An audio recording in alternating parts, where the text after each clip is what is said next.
শোন, আমাকে এক্ষুনি বেরোতে হবে। তুই কোনো রকম রান্নাটা সেরে রাখ, আমি দুপুরের মধ্যেই চলে আসবো। আজকে আমি এমন তরকারি করব না, খেয়ে সবাই আমার নাম করবে।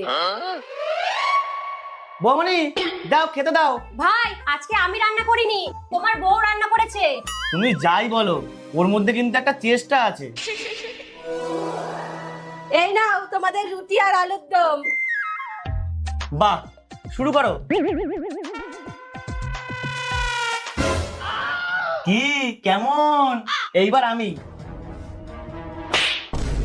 এই কি দিয়েছিস রে তরকারিতে? গোল গোল আলু।